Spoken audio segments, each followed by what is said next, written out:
never seen it. It's so many Americans are watching it. It's a runaway hit. Modern Family. It just won a Golden Globe for Best TV Comedy. And many people, however, protested last night's episode because of controversy over a big adult word, a swear word, actually, that a little girl said.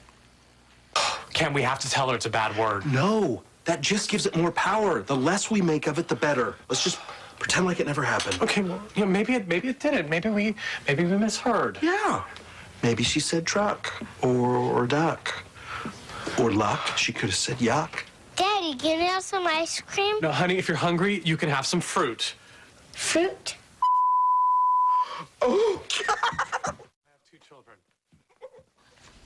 Okay, seriously, it was, I mean, humorous. Yeah. We have our child expert, child counselor, Mary Frances Baer, here to discuss all the controversy. There are groups that are protesting this, saying, you know, they're actually protesting the child. She didn't say while she was in rehearsals and on the show, right, the F word.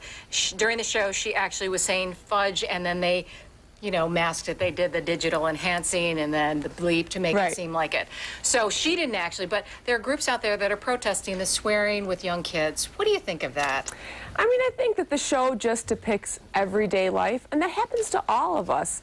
Typically, as a parent, we have to deal with what they were dealing with on the show yesterday. And they were obviously 2 very loving parents who were really invested in their child. I mean, you saw that at the beginning of the episode.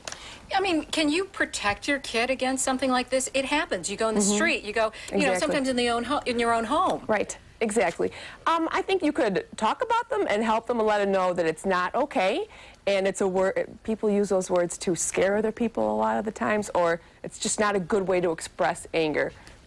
What if your child does come home and says the bad word, says a bad word? What do? Do you blow it up? You know, what do you do? You don't want to shame them, and you don't want to make a huge deal of it when they're young, when they're really little. So, you know, what typically you do is model other ways of expressing frustration or anger, and just talking to them and letting them know people use those words to make other people uncomfortable and scare them. And there's other ways to express ourselves, but don't shame them. When you're talking little kids, what age are you talking? Like, you know, when they're verbal, so anywhere from like 2 to 6. At what point should you, I mean, when kids start getting into double digits, 10, Right, and then through their teenage years, do you say anything at that point too? Yes, definitely. I mean, when you know they're doing it intentionally to get a reaction or just intentionally to express frustration, you have to have consequences for, you know, those actions. What do you say?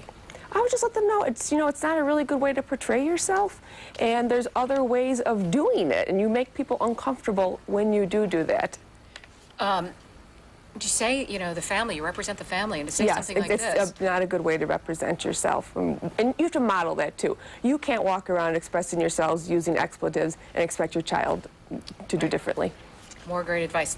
You have to say happy birthday to someone special in your life. Happy birthday to my mom. She's here with us today, bringing the cake, of course. We're going to put candles in it and blow happy birthday. Sing happy birthday to her. Love you, Mom. Love you, Mom. With that, we're going to